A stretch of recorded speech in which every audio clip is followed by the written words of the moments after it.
ಸ್ನೇಹಿತರೆ, welcome back to Vivekanand Kannada IAS academy. ಸ್ನೇಹಿತರೆ, Kannada IAS ಅಕಾಡೆಮಿಗೆ ನಿಮಗೆಲ್ಲ ಆತ್ಮೀಯ ಸ್ವಾಗತ. ಯಾರು ಮೊದಲ ಬಾರಿಗೆ ಈ ಕನ್ನಡ IAS ಅಕಾಡೆಮಿಯನ್ನು ನೋಡತ್ತೀರಿ, ದಯವಿಟ್ಟು ಸಬ್ಸ್ಕ್ರೈಬ್ ಮಾಡಿ ಇಟ್ಕೊಳ್ರಿ.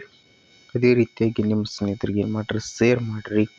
ವಿಡಿಯೋ ಇಷ್ಟ ಆದರೆ ಏನು ಮಾಡ್ರಿ, ಲೈಕ್ ಕೊಡೋದ್ರ ಮಾತ್ರ ಮಾಡಬೇಡ್ರಿ. ಯಾಕಂದ್ರೆ ನಮ್ಮ ಮುಂದೆ ಯಾವುದೇ ವಿಡಿಯೋ ಮಾಡೋಕೆ ನಂಗೇನಕ್ಕೆ ಮೋಟಿವ್ ಸಿಗ್ತದೆ. ಸ್ನೇಹಿತರೆ, ಹಾಗಾದ್ರೆ ಇವತ್ತಿನ ಏನು ಕ್ಲಾಸ್ ತರಗತಿ ಇಂಪಾರ್ಟೆಂಟ್ ಅಂದ್ರೆ, ಈಗಾಗಲೇ ನೀವೇನು ಮಾಡಿದ್ರಿ, ಅಗ್ನಿವೀರ್ ಎಕ್ಸಾಮಿನೇಷನ್ನ ಬರೆದಿರಿ ಅಥವಾ ಇಂಡಿಯನ್ ಆರ್ಮಿ ಎಕ್ಸಾಮಿನೇಷನ್ ಬರೆದಿರಿ. ಆಲ್ರೆಡಿ ಎಷ್ಟು ಸ್ನೇಹಿತರ 30ನೇ ತಾರೀಕು ಇಟ್ಕೊಂಡು ಎಕ್ಸಾಮಿನೇಷನ್ ನಡೆದಿದ್ದು, ಇನ್ನೇ ಎಕ್ಸಾಮ್ ನಡೆಯಕತ್ತ. ಇನ್ನು ಸ್ವಲ್ಪ ಕೆಲವರು 7ನೇ ತಾರೀಕು ಸ್ವಲ್ಪ 8 ಅಂದರೆ ಈ ಡೇಟ್ 10ನೇ ತಾರೀಕುವರೆಗೂ ನೀವು ಎಕ್ಸಾಮಿನೇಷನ್ ನಡೀತಾವ ಅಂತ ತಿಳ್ಕೊಂಡು ಬಿಡ್ರಿ. 10ನೇ ತಾರೀಕುವರೆಗೂ ನಿಮ್ಮ ಎಕ್ಸಾಮಿನೇಷನ್ ನಡೆದ್ರೆ ಇದೇನು ಜುಲೈ ತಿಂಗಳೈತಿ ನೋಡ್ರಿ, ತುಂಬ್ಕೊಡ್ರಿ. ಈ ಜುಲೈ ತಿಂಗಳ ಎಂಡಲ್ಲಿ ಅಂದ್ರೆ 25ರಿಂದ 31ನೇ ತಾರೀಕೊಳಗೆ ನಿಮ್ಮ ರಿಸಲ್ಟ್ ಬರ್ತದೆ. ಈ 25ರಿಂದ 30 ಅಥವಾ 31 ಇದು ಬಿಟ್ಟರೆ ಮುಂದಿನ ತಿಂಗಳಲ್ಲಿ 5ನೇ ತಾರೀಕೊಳಗೆ ನಿಮ್ಮದೇನಾಗ್ತದೆ, ರಿಸಲ್ಟ್ 100% ಬಂದು ಬರ್ತದೆ. ಅದರಲ್ಲಿ ಯಾವುದೇ ಡೌಟ್ ಇರುವುದಿಲ್ಲ. ಕ್ಲಿಯರ್ ಹೇಳ್ತೀನಿ. ಒಂದೇದೇನು ಕೇಳ್ತೀರಿ, ರಿಸಲ್ಟ್ ಯಾವಾಗ ಬರು ಅಂತ ಕೇಳ್ತೀರಿ, ರಿಸಲ್ಟ್ ಕ್ಲಾರಿಟಿ ಕೊಟ್ಟು ಈ ತಿಂಗಳು ಲಾಸ್ಟ್ ಮಂತ್ ಅಂದ್ರೆ 100% ಬರ್ತದೆ. ತಿಂಗಳ ಲಾಸ್ಟ್ ಅಂದ್ರೆ 25ರಿಂದ 30 ತಾರೀಕೊಳಗೆ ಬರ್ತದೆ. ಬೈ ಮಿಸ್ಟೇಕ್ ಆಗಿ ಏನೋ ಆಯ್ತು ಅಂತ ತಿಳ್ಕೊರಿ, ಮಿಸ್ಟೇಕ್ ಆಯಿತು ಅಂತ ತಿಳ್ಕೊರಿ. ಸ್ವಲ್ಪ ಯಾವುದಾದ್ರೂ ಸಾಫ್ಟ್ವೇರ್ ಡಿಲ್ಟ್ ಆಗಿರ್ತದೆ, ಕೆಲವೊಂದು ಸಲ ಸಾಫ್ಟ್ವೇರ್ ಡಿಲ್ಟ್ ಆಗಿರ್ತದೆ 100%. ಅವಾಗ ಏನಾಗ್ತದೆ, ಸ್ವಲ್ಪ ಪ್ರಾಬ್ಲಮ್ ಆದ ನಂತರ ಏನಾಗ್ತದೆ, ಈ ಮುಂದಿನ ತಿಂಗಳು 5 ತಾರೀಕೊಳಗೂ ನಿಮಗೆ ರಿಸಲ್ಟ್ ಬರ್ತದೆ. ಹಾಗಾದರೆ ನಮಗೆ ಎಷ್ಟು ಜನ ಟೈಮ್ ಐತಿ, ಅಟ್ಟು ಕಡೆ ಅದು 5 ಕಡೆಂದ್ರೆ 6 30 ದಿನಗಳ ಕಾಲ ನಿಮ್ಗೆ ಏನಾಗ್ತದೆ, ಟೈಮ್ ಸಿಗ್ತದೆ. ಈ 30 ದಿನಗಳಲ್ಲಿ ನೀವು ಏನು ಮಾಡಬೇಕು, this is very very important. What do ಅಂದ್ರೆ ನೀವು ಏನು ಮಾಡಬೇಕು ಈ 30 ದಿನ. ಈ 30 ದಿನದಲ್ಲಿ ನಿಮಗೆ ಏನಾದರೂ ಬೆಸ್ಟ್ ಬೂಟ್ ಇಲ್ಲ ಅಂದ್ರೆ ಬೂಟ್ ತೊಗೊಂಬನ್ರಿ, ನಿಮ್ಮ ಫಿಸಿಕಲ್ ಪ್ರಾಕ್ಟೀಸ್ ಸ್ಟಾರ್ಟ್ ಮಾಡಿರಿ. ಇವತ್ತು ಈವ್ನಿಂಗ್ ಹೋಗ್ರಿ, ವಿಡಿಯೋ ನೋಡಿ ಕೂಡ ಈವ್ನಿಂಗ್ ಗ್ರೌಂಡಿಗೆ ಹೋಗ್ರಿ, ರನ್ನಿಂಗ್ ಮಾಡೋಕ್ಕೆ ಶುರು ಮಾಡಿರಿ. ಯಾರು ಊರಲ್ಲಿ ಗ್ರೌಂಡ್ ಇಲ್ಲ ನೋಡ್ರಿ, ಕೆಲವೊಂದು ಊರಾಗ ಗ್ರೌಂಡ್ ಇರೋಲ್ಲ, ಅವ್ರು ಏನು ಮಾಡಿರಿ, ನೀವು ರೋಡಿಗೆ ಓಡ್ಬೋದು. ಸ್ವಲ್ಪ ವಾಹನಗಳನ್ನು ನೋಡ್ಕೊಂಡು ಓಡ್ರ, ಮತ್ತು ವಾಹನಕ್ಕೆ ಅಡ್ಡದು ಓಡಕ್ಕೆ ಹೋಗ್ಬೇಡ್ರಿ. ಇಲ್ಲ ನಿಮ್ಮ ಲ್ಯಾಂಡ್ ಇರ್ತದೆ, ಆ ಲ್ಯಾಂಡ್ ಒಳಗೆ ಸ್ವಲ್ಪ ಹಾದಿ ಬಿಟ್ರೆ ಆ ಹಾದಿಯಲ್ಲಿ ನೀವು ಪ್ರಾಕ್ಟೀಸ್ ಮಾಡ್ಬೋದು. ಏನು ಪ್ರಾಬ್ಲಮ್, ಎಲ್ಲಿ ನಿಮಗೆ ಸರಿಯಾಗಿ ಸಿಗ್ತದಲ್ಲ ಅಲ್ಲಿ ಏನು ಮಾಡ್ಬೋದು, ನೀವು ರನ್ನಿಂಗನ್ನ ಪ್ರಾಕ್ಟೀಸ್ ಮಾಡೋಕ್ಕೆ ಶುರು ಮಾಡಿರಿ. ನಾಳೆ ಮತ್ತು ನಾನು ನಾಡ್ದು ಓಡ್ತೀನಿ ಇದೆಲ್ಲ ಬೇಡ, ನಾಳೆ ಅಂದರೆ ಇವತ್ತು ಈವ್ನಿಂಗ್ ಓಡ್ರಿ, ಇಲ್ಲ ಈವ್ನಿಂಗ್ ಏನರ ಅದು ನಾಳೆ ಮಾರ್ನಿಂಗ್ ಇಟ್ಕೊಂಡು ಓಡಕ್ಕೆ ಶುರು ಮಾಡಿರಿ. ಹಾಗಾದ್ರೆ ಇವತ್ತೇನಾಗುತ್ತೆ, ನ್ಯೂಸ್ ಪೇಪರ್ ಕಟ್ಟಿಂಗ್ ಬಂತದ, ಅದ್ರ ಬಗ್ಗೆ ನೋಡೋಣ. ಅದು ಸಹಾಯಕ ಆಯುಕ್ತರ ಅಧ್ಯಕ್ಷತೆಯಲ್ಲಿ ಪೂರ್ವ ಸಭೆ. ಆಗಸ್ಟ್ನಲ್ಲಿ ರಾಯಚೂರಿನಲ್ಲಿ ಸೇನಾ ನೇಮಕಾತಿ ಅದು ನಿಮ್ಮದು ರಿಕ್ರೂಟ್ಮೆಂಟ್ ರ್ಯಾಲಿ. ಸಹಕಾರ ನೀಡೋ ಅಧಿಕಾರಿಗಳಿಗೆ ಸರಿ. ಯಾರಿಗೆ ಸಹಕಾರ ನೀಡಬೇಕಂದ್ರೆ ಅಲ್ಲಿರ್ತಕ್ಕಂಥ ಪೊಲೀಸವ್ರು ನೀಡಬೇಕು, ಅಲ್ಲಿರ್ತಕ್ಕಂಥ SDA ಇರ್ಬೋದು, FDA ಇರ್ಬೋದು, ಅಲ್ಲಿರ್ತಕ್ಕಂಥ ನೀರಾವರಿ ಸಚಿವರು ಇರ್ಬೋದು, ಮತ್ತು ಅಲ್ಲಿರ್ತಕ್ಕಂಥ DC ಅವ್ರು ಇರ್ಬೋದು, ರಾಯಚೂರಿನ DC ಅವ್ರು ನೀಡಬೇಕಾಗ್ತದೆ. ಇವ್ರಿಗೆಲ್ಲ ನೀಡಿ ನಮ್ಮ ಪೊಲೀಸರು ಪ್ರೊಟೆಕ್ಷನ್ ಕೊಡಬೇಕಾಗ್ತದೆ ನಿಮ್ಗೆ. ಮತ್ತು ಅಲ್ಲಿ ಗ್ರೌಂಡ್ ರಾಯಚೂರಿಗೂ ಜಿಲ್ಲಾ ಕ್ರೀಡಾಂಗಣ ಇರ್ತದಲ್ಲ, ಜಿಲ್ಲಾ ಅದನ್ನ ಸ್ವಲ್ಪ ಕ್ಲೀನ್ ಮಾಡಬೇಕಾಗ್ತದೆ ಹೊಲಿಸಿದ್ರೆ, ಮತ್ತು ಅದಕ್ಕೆ ಕಟ್ಟಿಗೆ ಬಡಿಬೇಕಾಗ್ತದೆ, ಗ್ರೌಂಡ್ ರೆಡಿ ಮಾಡಬೇಕು, ನಿಮ್ದು ಎಂಟ್ರೆನ್ಸ್ ಯಾವುದು, ನಿಮ್ದು ಎಕ್ಸಿಟ್ ಯಾವುದು, ಈ ರೀತಿಯಾಗಿ ಅಲ್ಲಿರ್ತಕ್ಕಂಥ ಜಿಲ್ಲಾ ಕ್ರೀಡಾಂಗಣ ಗ್ರೌಂಡ್ನ ರೆಡಿ ಮಾಡಬೇಕು. ಅದಕ್ಕೇನಾಗ್ತದೆ, ಅಲ್ಲಿರ್ತಕ್ಕಂಥ ಸ್ಥಳೀಯ ಅಧಿಕಾರಿಗಳು ಪ್ಲಸ್ ಇಲ್ಲಿರ್ತಕ್ಕಂಥ ಆರ್ಮಿಯವರು, ಇಂಡಿಯನ್ ಆರ್ಮಿಯವ್ರು ಏನಾಗ್ತದೆ, ಸಹಕಾರ ಬೇಕಾಗಿರ್ತದೆ. ಅದ್ರ ಬಗ್ಗೆ ಮೀಟಿಂಗ್ನ ಮಾಡ್ಯಾರ. ಹಾಗಾದ್ರೆ ಏನೇನೈತೆ ನೋಡ್ಕೊಡ್ರಿ ಸ್ನೇಹಿತರೆ, ನೋಡ್ಕೊಡ್ರಿ. ಈ ರಾಯಚೂರಿನಲ್ಲಿ ಜುಲೈ 3ರಿಂದ ಭಾರತೀಯ ಸೇನೆಯಲ್ಲಿ ವಿವಿಧ ಹುದ್ದೆಗಳ ಭರ್ತಿಗೆ ಆಗಸ್ಟ್ 8ರಂದು ಆಗಸ್ಟ್ ಮುಂದಿನ ತಿಂಗಳು 8ನೇ ತಾರೀಕು 22ನೇ ತಾರೀಕು ಮಟ್ಟ ನಿಮ್ಮ ರ್ಯಾಲಿ ನಡೀತದೆ.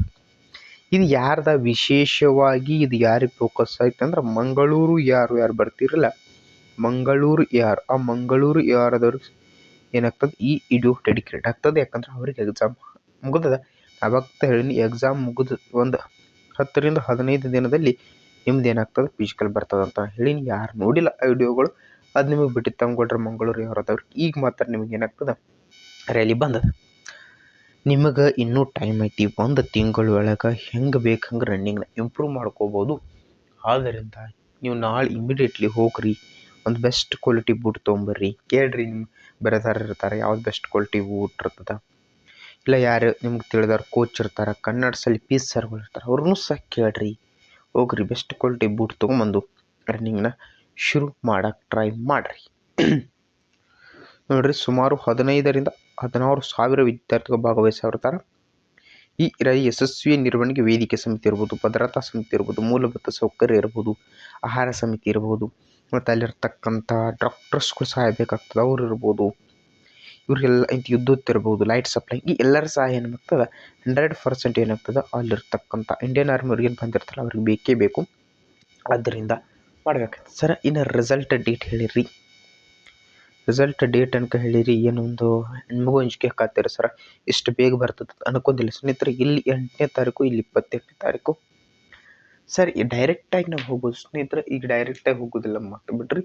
ನಿಮಗೆ ಎಷ್ಟು ದಿನ ನಿಮ್ಗೆ ಇಲ್ಲಿ ಟೈಮ್ ಸಿಗಂಗಿಲ್ಲ ಅಂದ್ರೆ, ನಿಮಗೆ 8ನೇ ತಾರೀಕು ಐತೆ ಅಂದ್ರೆ ನಿಮ್ಗೆ ಆ್ಯಕ್ಚುಲಿ ನನ್ನ ಅನಿಸಿಕೆ ಪ್ರಕಾರ ಒಂದು 25 ಅಥವಾ ಇದ್ರ ಒಳಗೂ ಬಂದರೆ ಏನು ಡೌಟ್ ಇಲ್ಲ. 20 ಅಂದ್ರೆ 30ನೇ ತಾರೀಕು ನಿಮ್ಗೆ ರಿಸಲ್ಟ್ ಬಂದ್ರೆ ಅಡ್ಮಿಟ್ ಕಾರ್ಡ್ ಜೊತೆಗೆ ಏನು ಮಾಡಬೇಕಾಗ್ತದೆ, ನೀವು ಈ ಅಡ್ಮಿಟ್ ಕಾರ್ಡ್ ಬರ್ತದೆ. ಈಗ ನಿಮ್ಮದು CEE ಹೇಗೆ ಅಡ್ಮಿಟ್ ಕಾರ್ಡ್ ಬಂದಿತ್ತಲ್ಲ, ನಿಮ್ಮ ಫೋಟೋ, ನಿಮ್ಮ ಹೆಸರು, ನಿಮ್ದು ಎಲ್ಲಿ ಬಂದಿತ್ತು, ಅದೇ ರೀತಿಯಾಗಿ ಏನು ಬರ್ತದೆ ಮತ್ತೊಂದು ಅಡ್ಮಿಟ್ ಕಾರ್ಡ್ ಬರ್ತದೆ ಸೇಮ್. ಬಟ್ ಅದು ಫಿಸಿಕಲಿ ಅಡ್ಮಿಟ್ ಕಾರ್ಡ್ ಅಂತ ಬರ್ತದೆ, ಅದಕ್ಕೂ ಸೇಮ್ ಬಿಟ್ಟರೆ ಇದ್ರ ಹಿಂದೆ ಏನು ಬರ್ತದೆ ಕೋರ್ಟ್ ಅಪ್ಡೇಟ್ ಅಂತ ಬರ್ತದೆ. ಆ ಕೋರ್ಟ್ ಅಪ್ಡೇಟ್ ಅಂತ ಬರ್ತದೆ. ಈ ಕೋರ್ಟ್ ಅಪ್ಡೇಟ್ನ ನೀವೇನು ಮಾಡಬೇಕಾಗ್ತದೆ, ಮಾಡಿಸ್ಬೇಕಾಗ್ತದೆ. ಮತ್ತು ಡಾಕ್ಯುಮೆಂಟ್ ರೆಡಿ ಮಾಡಬೇಕಾಗ್ತದೆ. ಅದಕ್ಕೆ ಡೊಮೆಸಿಯಲ್ ಇರ್ಬೋದು, ರೆಸಿಡೆನ್ಸಿಯಲ್ ಇರ್ಬೋದು, ಇನ್ಕಮ್ ಆ್ಯಂಡ್ ಕ್ಯಾಸ್ಟ್ ಇರ್ಬೋದು, ಮತ್ತು ಕೋರ್ಟ್ ಅಪ್ಡೇಟ್ ಇರ್ಬೋದು, ಆಧಾರ್ ಕಾರ್ಡ್ ಇರ್ಬೋದು, ಮಾಸ್ ಕಾರ್ಡ್ಸ್ ಇರ್ಬೋದು, ಇದೆಲ್ಲ ಜೆರಾಕ್ಸ್ ಹೊಡಿಯೋದು.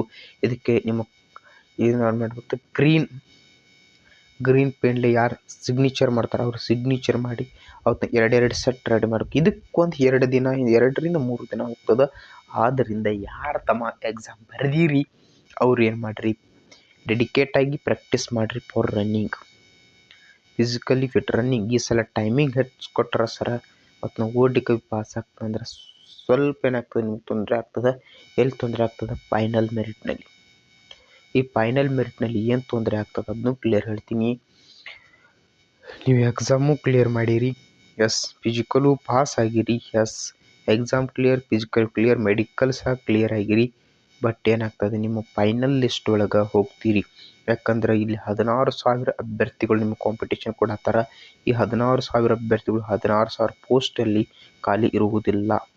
ಎಷ್ಟು ಖಾಲಿ ಅದಾವ, 500ರಿಂದ 600 ಖಾಲಿ ಅದಾವ. ಈ ಮ್ಯಾಲಿನ 600 ವಿದ್ಯಾರ್ಥಿಗಳು ಸೆಲೆಕ್ಟ್ ಆಗೋದೇ ಇರ್ತದೆ. ಇನ್ನು 1,000 ವಿದ್ಯಾರ್ಥಿಗಳು ಏನಾಗ್ತೀರಿ ಸೆಲೆಕ್ಟ್ ಆಗದೆ ಹಾಗೆ ಉಳಿತೀರಿ. ಈ 16,000 ವಿದ್ಯಾರ್ಥಿಗಳಲ್ಲಿ ನೀವು ಒಬ್ಬರು ಇರಬೇಕಂದ್ರೆ ಈಗ ಡೆಡಿಕೇಟಾಗಿ ರನ್ನಿಂಗ್ ಮಾಡಿರಿ. ಸಾಧ್ಯವಾದ ಎಕ್ಸಲೆಂಟ್ ರನ್ನಿಂಗ್ ಹೊಡಕ್ಕೆ ಟ್ರೈ ಮಾಡಿರಿ, ಎಕ್ಸಲೆಂಟ್ ರನ್ನರ್ ಆಗಿರಿ. ಅವಾಗ ಏನಾಗ್ತದೆ, ನೀವು 100% ಸೆಲೆಕ್ಟ್ ಆಗುವ ಸಾಧ್ಯತೆ ಇರ್ತದೆ. ಇಷ್ಟು ನಾನು ಹೇಳಿದ್ದೀನಿ ಡೆಡಿಕೇಟಾಗಿ. ಇನ್ನು ಕಟ್ ಅಪ್ ಎಷ್ಟು ನಿಂದಿರ್ಬೋದು ಅಂತ ನೀವು ಕೇಳ್ತೀರಿ ಸ್ನೇಹಿತರೆ. ಕಟ್ ಅಪ್ ಮ್ಯಾಟ್ರಿಕ್ ಬರೋದಾದಲ್ಲಿ ಸ್ನೇಹಿತರೆ, ಕ್ವಶನ್ ಯಾವ ರೀತಿಯಾಗಿದ್ದು ಅನ್ನೋದನ್ನ ನಾನು ಇಲ್ಲಿ ಹೇಳಬೇಕಾಗ್ತದೆ. ಡೈರೆಕ್ಟಾಗಿ ಕಟ್ ಅಪ್ ಹೇಳಿದ್ರೆ ನಿಮ್ಮ ಸೆಲೆಬ್ರೇಷನ್ ಆಗ್ತದೆ ಸ್ನೇಹಿತರೆ. ಈ ಸಲ ಕ್ವಶನ್ ಪೇಪರ್ ಯಾವ ರೀತಿಯಾಗಿತ್ತಂದ್ರೆ, ಕೆಲವರು ಇದನ್ನು UPSC ಕ್ವಶನ್ ಪೇಪರ್ ಅನ್ನತ್ತೀರಿ. UPSC ಅಂದರೆ union public service commission. It as one of the toughest examination ಅಂತ ಹೇಳ್ತಾರೆ. ಅಷ್ಟು ಆ ಲೆವೆಲ್ ಕ್ವಶನ್ ಪೇಪರ್ ನಿಜವಾಗ್ಲೂ ಇತ್ತಂದ್ರೆ ಇಂಪಾಸಿಬಲ್ ಸ್ನೇಹಿತರೆ. ಯಾಕಂದ್ರೆ ಇದಿರೋದು SSLC ಮೇಲೆ, ಇದಿರೋದು ಡಿಗ್ರಿ ಮೇಲೆ, ಇದು ಡೆಡಿಕೇಟ್ ಬೇರೆ, ಇದು ಡೆಡಿಕೇಶನ್ ಬೇರೆ, ಇದ್ರ ಸಿಲೆಬಸ್ ಬೇರೆ, ಇದ್ರ ಸಿಲೆಬಸ್ ಬೇರೆ. ಕ್ಲಿಯರ್ ಕಾಮಿಡಿ ಎಲ್ಲ ನಾನು ಸೀರಿಯಸ್ ಆಗಿ ಹೇಳ್ತೀನಿ. ಯಾಕಂದ್ರೆ ನೆಕ್ಸ್ಟ್ ವಿದ್ಯಾರ್ಥಿಗಳು ಬರ್ತಾರೆ, ಅವ್ರಿಗೆ ಅಂಜಿಕೆ ಬರಬಾರ್ದು ಅಂತ ಹೇಳ್ತೀನಿ. ಫಿಯರ್ ಆಗ್ತದೆ, ಅದೆಲ್ಲ ಪ್ರಾಬ್ಲಮ್ ಕ್ಲಿಯರ್ ಮಾಡ್ಬೇಕು. ಇನ್ನು ಮತ್ತೇನೇನು ಇಂಪಾರ್ಟೆಂಟ್ ಐತೆ ಅಂದ್ರೆ, ಕ್ವಶನ್ ಪೇಪರ್ ಯಾವ ರೀತಿ ಆಗಿತ್ತಂದ್ರೆ, ಈ ಸಲ ಹೆಚ್ಚಿನಾಗಿ ಆರ್ಟ್ ಆ್ಯಂಡ್ ಕಲ್ಚರ್ ಕೇಳ್ಯಾರ. ಅದಕ್ಕೆ ನೀವೆಲ್ಲ ಏನು ಮಾಡಿದ್ದೆ, ಆನ್ಸರ್ ಅದ ಆರ್ಟ್ ಆ್ಯಂಡ್ ಕಲ್ಚರ್ ಸ್ವಲ್ಪ ಮಾಡ್ಯದ, ಮತ್ತು IC ಸಬ್ಜೆಕ್ಟ್ ಸ್ವಲ್ಪ ಫೋಕಸ್ ಮಾಡಿ ಕೇಳ್ಯಾರ. ಪ್ರತಿ ಶಿಫ್ಟ್ ಒಳಗೆ ಮತ್ತು ಪ್ರತಿ ಎಕ್ಸಾಮಿನೇಷನ್ ಒಳಗೆ ಇಂಡಿಯನ್ ಕಾನ್ಸ್ಟಿಟ್ಯೂಷನ್ ಮತ್ತು ಆರ್ಟ್ ಆ್ಯಂಡ್ ಕಲ್ಚರ್ ಫಿಕ್ಸ್ ಕ್ವಶನ್ಗಳು ಬಂದಿರೋದನ್ನು ನೀವು ನೋಡ್ತೀರಿ. ಮತ್ತು ಈ ಸಲ ಯಾವ ರೀತಿಯಾಗಿ ಬಂದು ಅಂದರೆ ಸೆಂಟೆನ್ಸ್ ವೈಸ್ಡ್ ಕ್ವಶನ್ ರೈಸ್ ಆಗಿರೋದನ್ನು ನೀವು ನೋಡ್ತೀರಿ. ಸೆಂಟೆನ್ಸ್ ವೈಸ್ಡ್ ಅಂದರೆ ಹೆಂಗೆ, ಇಲ್ಲಿ ಮೇಲೊಂದು ಕ್ವಶನ್ ಐತಿ ತಿಳ್ಕೊರಿ, ಅದಕ್ಕೆ 1, 2, 3, 4 ಈ ರೀತಿಯಾಗಿ ಉದ್ದ ಲೈನ್ದಾಗ ಕ್ವಶನ್ ಬರುತ್ತೆ. ಕೆಲವು ವಿದ್ಯಾರ್ಥಿಗಳನ್ನು ಓದಾಕ ಹೋಗಿಲ್ಲ, ಯಾಕಂದ್ರೆ ಇದೆಷ್ಟು ಉದ್ದ ಐತಿ, ಟೈಮ್ ಹೋಗ್ತದೆ ಅಂತೇಳಿ ಹಂಗೆ ಕಣ್ಣು ಮುಚ್ಚಾಕಿ ಬಂದಿರಿ. ಇದು ನೀವು ಮಾಡಿರ್ತಕ್ಕಂಥ one of the big mistake for examination. Big mistake. ಯಾಕಂದ್ರೆ ಅವತ್ತು ನೀವೇನಾದರೂ ಕುಂತು ಶಾಂತವಾಗಿ ಓದಿದ್ದೆ ಆದಲ್ಲಿ 100% ನಾನು ಬರೆದು ಕೊಡ್ತಾನೆ ಸ್ನೇಹಿತರೆ, ನೀವು ಅದನ್ನ ಸರಿ ಮಾಡಬಹುದಿತ್ತು. ಇನ್ನು ಮತ್ತೊಂದು ರೀತಿಯಾಗಿ ಯಾವ ರೀತಿ ಕ್ವಶನ್ ತೆಗೆದಿದ್ದಾರೆ ಅಂದ್ರೆ, ಕ್ವಶನ್ ಕೊಟ್ಟಾರ, ಇದು ಕ್ವಶನ್ ಅಂತ ತಿಳ್ಕೊರಿ. ಅದಕ್ಕೆ ಆನ್ಸರು ಸಹ ಕೊಟ್ಟಾರ. ನಾಲ್ಕು ಇದನ್ನೇನು ರೀ 4 ಆನ್ಸರ್ ಕೊಟ್ಟಾರ. ಮತ್ತು option 1 and 2 right, option 2 and 3 right, ಈ ರೀತಿಯಾಗಿ ಕೊಟ್ಟಾರ. ಈ ರೀತಿಯಾಗಿ 2 ಕ್ವಶನ್ಗಳು ಬಂದಿರುವುದನ್ನು ನೀವು ನೋಡ್ತೀರಿ. ಇದು ಸಹ ಹಲವಾರು ವಿದ್ಯಾರ್ಥಿಗಳ ಕನ್ಫ್ಯೂಸ್ ಮಾಡಿಬಿಟ್ಟಿದೆ. ಯಾಕಂದ್ರೆ ಯಾವ ವಿದ್ಯಾರ್ಥಿಗಳು ಇಷ್ಟು ದಿನ ಹೇಗೆ ಕುಳಿತರು, ಒಂದು ಕ್ವಶನ್ ಇರ್ತಿತ್ತು ರೀ, 1 2 3 4 ಹಿಂಗೆ ಟಿಕ್ ಹಾಕೋತ ಹೋಗ್ತಿದ್ರು. ಬಟ್ ಈ ಸಲ ಸ್ವಲ್ಪ ಡಿಫ್ರೆಂಟಾಗಿ ಏನು ಮಾಡಿರ್ತಾರೆ, ಕ್ವಶನ್ ಪೇಪರ್ ಟೈಪ್ ಮಾಡಿ ನಿಮ್ಮ ಮುಂದೆ ತಂದಿದ್ದಾರೆ. ಇನ್ನು ಕ್ವಶನ್ ಪೇಪರ್ ಡಿಫಿಕಲ್ಟಿ ಲೆವೆಲ್ ವಿದ್ಯಾರ್ಥಿಗಳ ಅನಿಸಿಕೆಯನ್ನು ಸಂಗ್ರಹಿಸಿದ ನಂತರ ಹೇಳೋದಾದ್ರೆ ಸ್ನೇಹಿತರೆ 50% ವಿದ್ಯಾರ್ಥಿಗಳು ಅನ್ಕಿತ ನಾನು ಕೇಳಿದ ಹಾಗೆ ಒಂದು 80% ಅಂದರೆ 80% ವಿದ್ಯಾರ್ಥಿಗಳು ಏನು ಅಗ್ನಿವೀರ್ ಎಕ್ಸಾಮ್ ಬರ್ದಾರಲ್ಲ ಅದರಲ್ಲಿ ಸ್ವಲ್ಪ ಜನ ಮಾತ್ರ ಅವರಿಗೆ 20% ಏನು ಸ್ವಲ್ಪ ಈಜಿನೂ ಅಂತ ಹೇಳಲು ಸ್ವಲ್ಪ ಟಪ್ಪನ್ನು ಇವ್ರು ಬಿಡ್ರಿ. ಈ 80% ವಿದ್ಯಾರ್ಥಿಗಳು ಜಿ ಕೆ ಸ್ವಲ್ಪ 60% ಡಿಫ್ರೆಂಟ್ ಇತ್ತು ಅಂತ ಹೇಳ್ಯಾರ. ಸೈನ್ಸ್ ಸ್ವಲ್ಪ ಒಂದು 10% ಡಿಫಿಕಲ್ಟ್ ಇತ್ತು ಅಂತ ಹೇಳ್ಯಾರ. ಮ್ಯಾಥ್ಸ್ ಅನ್ಕ 100% ಈಸಿ ಇತ್ತು ಅಂತ ಹೇಳ್ಯಾರ. Difficult easy, reasoning science. ನಿಮಗೆ ಎಲ್ಲಿ ಕಾಂಪಿಟೇಷನ್ ಶುರು ಆಗ್ತದೆ ಅಂದ್ರೆ ಈ ಜಿ ಕೆ ಒಳಗೆ ಕಾಂಪಿಟೇಷನ್ ಶುರು ಆಗ್ತದೆ. ಯಾರು ಕಣ್ಣು ಮುಚ್ಚಿ ಜಿ ಕೆಗೆ 15 ಹಾಕಿರಿ ನಿಮ್ಮ ದೇವರ ಲೆಕ್ಕ ಅಥವಾ ಗೋಡ್ ಲೆಕ್ಕ ಅಂತ ಕರಿತೀರಿ. ಒಂದು 10 ಸರಿ ಆದ್ರೆ ಬೆಸ್ಟು. ಇನ್ನು ಇಲ್ಲ ಸರ ಹಿಂಗೂ ಕಟಪ್ಪ ಇಟ್ಟು ನಿಂದಿರ್ತೈತೆ ಅಂತ ಹೇಳ್ರೆ ಒಂದು ಸೈನ್ಸ್ ಒಳಗೊಂದು ಆ ಕಡೆ 10 ಹಿಡಿದ್ರು, ಆ ಕಡೆ ಹಿಡಿದ್ರು 40, ನೀವು ಏನಾದರೂ 40ರಿಂದ 42 ಸರಿ ಮಾಡಿದ್ರೆ ನೀವು ಫಿಸಿಕಲ್ ಟ್ರೈ ಮಾಡಿರಿ. ಇಲ್ಲರಿ ಸರ ಒಟ್ಟು ಡೆಫಿನೆಟ್ಲಿ ಕರೆಕ್ಟ್ ಫಿಸಿಕ್ಸ್ ಹೇಳ್ರಿ ಅಂದ್ರೆ ಸ್ನೇಹಿತರೆ ಯಾರು 35 ಸರಿ ಮಾಡಿದಿರಿ ನೋಡ್ರಿ, 35 ಅಥವಾ 30 ಯಾರು ಸರಿ ಮಾಡಿರಲ್ಲ ಇವರು ಸಹ ನೀವೇನು ಮಾಡಿರಿ ಫಿಸಿಕಲ್ಗೆ ರೆಡಿ ಆಗ್ರಿ. ಫಿಸಿಕಲ್ಗೆ ರೆಡಿ ಆಗಲೇಬೇಕು. 30 ಯಾರು ಒಂದು 30 ಅನ್ಕಿತ 25 ಯಾರು ಸರಿ ಮಾಡಿರಿ ನೋಡ್ರಿ, 25 ಯಾರು ಕ್ವಶನ್ ಸರಿ ಮಾಡಿರಿ ನೋಡ್ರಿ. ಆ ಕ್ವಶನ್ ಮಾರ್ಕ್ಸ್ ಹೇಳಕತ್ತಿಲ್ಲ, ಕ್ವಶನ್ ಹೇಳಕತ್ತೀನಿ ಮಾರ್ಕ್ಸ್ ಹೇಳತ್ತಿಲ್ಲ, ಕ್ವಶನ್ ಹೇಳತ್ತೀನಿ. 25 ಕ್ವಶನ್ ಯಾರು ಸರಿ ಮಾಡಿರಿ ತಂದ್ಕೊಡ್ರೆ ಅವ್ರು ಫಿಸಿಕಲ್ಗೆ ರೆಡಿ ಆಗಿ ಬಿಡ್ರಿ. 25 ಕ್ವಶನ್ ಸರಿ ಮಾಡ್ಬೇಕಂದ್ರೆ ಮ್ಯಾಥ್ಸ್ ಇರಲಿ, ರೀಸನಿಂಗ್ ಇರಲಿ, ಜಿ ಕೆನೇ ಇರಲಿ, ಸೈನ್ಸ್ ಈ ಎಷ್ಟು 50 ಕ್ವಶನ್ ಒಳಗೆ ಏನು ಮಾಡಬೇಕಾದ್ರೆ 25 ಕ್ವಶನ್ ಸರಿ ಮಾಡಿ ಅಷ್ಟು ಕ್ವಶನ್ ಏನಾದರೂ ನೀವು ರೆಡಿ ಮಾಡಿದ್ರೆ ಸೆಲೆಕ್ಟ್ ಆಗೋ ಸಾಧ್ಯತೆ ಇರ್ತದೆ 100%. ಇನ್ನು ಬೆಳಗಾಂ ಇರೋದು ಸ್ವಲ್ಪ ನಿಮಗೆ ಲೇಟಾಗಿ ಏನು ಬರ್ತದೆ ಫಿಸಿಕಲ್ಗೆ ಬರ್ತದೆ. ನೀವು ಈಗ ಪ್ರಾಕ್ಟೀಸ್ ಮಾಡಿರಿ. ಯಾಕಂದ್ರೆ ಬೆಳಗಾಂ ಯಾವತ್ತು ಫಿಸಿಕಲ್ ಹಾರ್ಡ್ ಇರೋದನ್ನು ನೀವು ನೋಡ್ತೀರಿ. ಮಂಗಳೂರು ಯಾರು ನೀವೇನು ಮಾಡಬೇಕು ಈಗ ಪ್ರಾಕ್ಟೀಸ್ ಇಳಿದು ಬಿಡ್ರಿ ಅಂತ ಹೇಳ್ತೀನಿ. ಸರ್ ರಿಸಲ್ಟ್ ಬರ್ತದೆ, ಕಟ್ಟಪ್ಪು ಆಯಿತು. ಇಲ್ಲಿ ಸರ OBC, SC, ST, ಜನರಲ್ ಮೆರಿಟ ಮತ್ತು EW ಸಹ ಈ ರೀತಿಯಾಗಿ ಯಾವುದೇ ರಿಸರ್ವೇಷನ್ ಆಗಲಿ ವೆರಿಫಿಕೇಷನ್ ಕಟಪ್ದಾಗ ಇರೋಂಗಿಲ್ಲ. SC ಬೇರೆ ST ಬೇರೆ OBC. ಮತ್ತು ಇವ್ರು ಯಾವುದೇ ರೀತಿಯಾಗಿ ಅಫಿಷಿಯಲ್ ಕೀ ಆನ್ಸರ್ ಸಹ ಬಿಡುವುದಿಲ್ಲ. ಕೀ ಆನ್ಸರ್ ಬರಲ್ಲ. ಇನ್ನು ಏನು ಬರ್ತದೆ ಸರ್ ಕೀ ಆನ್ಸರ್ ಬರೋದಿಲ್ಲ ಅನ್ನತ್ರ ಮತ್ತೊಂದು ಕಟಪ್ ಮತ್ತು ಕೂತತ್ತಿಲ್ಲ ಹೆಂಗೆ ನೋಡೋದು ಸ್ನೇಹಿತರೆ ಒಂದು ಲಿಸ್ಟ್ ಬರ್ತದೆ. ಒಂದು ಲಿಸ್ಟ್ ಬರ್ತದೆ. ನಾ ಪ್ರೀವಿಯಸ್ ಇಯರ್ ಲಿಸ್ಟ್ ಆದ್ರೆ ನಮ್ಗೆ ಏನು ಮಾಡ್ತೀನಿ ರೀ ಈ ಕಮೆಂಟ್ ಬಾಕ್ಸ್ ಅನ್ನೋಕ್ಕಿಂತ ಬೇಡ ನನ್ನ ಟೆಲಿಗ್ರಾಮ್ ಮತ್ತು ವಾಟ್ಸಪ್ ಕೊಡ್ತಿದ್ಲೆ ಅಲ್ಲಿ ಹಾಕಿರ್ತೀನಿ. ಆ ರೀತಿಯಾಗಿ ಲಿಸ್ಟ್ ಬರ್ತದೆ. ಈ ರೀತಿಯಾಗಿ ಲಿಸ್ಟು ನಿಮ್ಮ ಹೆಸರು ಅನ್ಕೂ ಇರೋಲ್ಲ, ಇದಲ್ಲಿ ನಿಮ್ಮ ನೇಮ್ ಇರಲ್ಲ.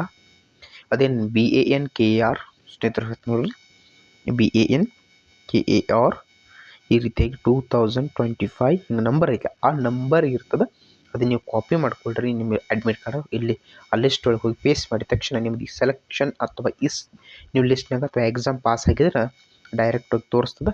ಸ್ಕ್ರೀನ್ಶಾಟ್ ಬಿಡ್ರಿ, ಡೇಟಸ್ ಹಾಕ್ರಿ, ಫಿಸಿಕಲ್ ಸ್ಟಾರ್ಟ್ ಮಾಡಿರಿ. ಸಿಂಪಲ್ ಹೇಳ್ತೀನಿ ನಾನು. ಕಂಪಲ್ಸರಿ ಅಲ್ಲ ಸರ್ ಲಿಸ್ಟ್ ಆಗೋದ್ರೆ ಲಿಸ್ಟ್ ಎಲ್ಲಿ ಸಿಗ್ತೈತೆ ಅಂದರೆ ಈ ಲಿಸ್ಟು ಇದೆ ನಮ್ಮ ಟೆಲಿಗ್ರಾಮು ಮತ್ತು ವಾಟ್ಸಪ್ ಗ್ರೂಪಿನ ಲಿಸ್ಟು ಸಹ ನಿಮ್ಗೆ ಅಫಿಷಿಯಲ್ ಆಗಿ ಇರ್ತಕ್ಕಂಥ ಸಿಗ್ತದೆ. ಬೆಳಗಾಂ ಯಾರು ಲಿಸ್ಟ್ ಬೇರೆ ಬರ್ತದೆ, ಮಂಗಳೂರು ಯಾರು ಲಿಸ್ಟ್ ಬೇರೆ ಬರ್ತದೆ. ಈ ರೀತಿಯಾಗಿ ಲಿಸ್ಟ್ಗಳು ಬೇರೆ ಬೇರೆ ಬರ್ತಾವೆ. ನಾ ಏನಾಗ್ತೀನಿ ನಿಮ್ಗೆ ಕಳಿಸ್ತೀನಿ, ಅಂತೇನು ವರಿ ಮಾಡ್ಕೊಳಕ್ಕೆ ಹೋಗ್ಬೇಡ್ರಿ. ಇಷ್ಟೈತೆ ಸ್ನೇಹಿತರೆ. ಹಾಗಾದ್ರೆ ಇನ್ನು ಆಲ್ರೆಡಿ ಫಿಸಿಕಲ್ ಇನ್ಫಾರ್ಮೇಷನ್ ಬೇಕಂತ ಕೇಳಿದ್ರೆ ಸ್ನೇಹಿತರೆ ಫಿಸಿಕಲ್ ಇನ್ಫಾರ್ಮೇಷನ್ ನಿಮ್ಗೆ ಕೊಡಬೇಕು. ಬಟ್ ಸ್ವಲ್ಪ ವೇಟ್ ಮಾಡ್ತೀನಿ. ಯಾಕಂದ್ರೆ ಯಾವುದೇ ರೀತಿ ಅಫಿಷಿಯಲ್ ಚೇಂಜ್ ಆದಾಗ ನೀವು ಇದೇ ವಿಡಿಯೋ ನೋಡ್ಕೊಂಡು ಹೋದ್ರಿ ಏನೈತಿರಿ ಒಬ್ಬ ಸರ್ ಈ ರೀತಿಯಾಗಿ ಹೇಳಿದ್ರು ಇದೇನು ಚೇಂಜ್ ಆಗೈತೆ ಅಂತ ಹೇಳ್ತೀರಿ. ಆದ್ದರಿಂದ ಒಬ್ಬರದ್ದು ಯಾರಾದರೂ ಮೊದಲ ಇದನ್ನು ಇದನ್ನು ಬಿಡ್ತಾರೆ ಅವರು ಯಾವ ಡೇಟಿಗೆ ಏನೈತಿ ಫಿಸಿಕಲ್ ಐತಿ. ಇವ್ರು ಇನ್ನೂ ಏನು ಮಾಡ್ಯಾರ ಮೀಟಿಂಗ್ ಮಾಡಿದ್ದಾರೆ. ಇವರು ಎಲ್ಲರೂ ಕೂಡ ಇಲ್ಲಿರ್ತಕ್ಕಂಥ ಆಯುಕ್ತರು ಸೇರಿ ಮೀಟಿಂಗ್ ಮಾಡಿದ್ದಾರೆ. ಬಟ್ ಮೀಟಿಂಗ್ ಹೋಗಿ ಯಾರಕ್ಕಂದ್ರೆ ಬೆಳಗಾಂ ಯಾರು, ಮಂಗಳೂರು ಯಾರು, ಯಾವ ಟೈಮ್ ಕೊಡಬೇಕು, ಯಾವ ಡೇಟ್ ಕೊಡಬೇಕು ಎಲ್ಲ ಬರ್ತದೆ. ಆ ಬಂದ ತಕ್ಷಣ ಅದರ ಡೀಟೇಲ್ ನೋಟಿಫಿಕೇಶನ್ ಅವರು ನಾನು ನಿಮ್ಮ ಮುಂದೆ ಇಡ್ತೀನಿ.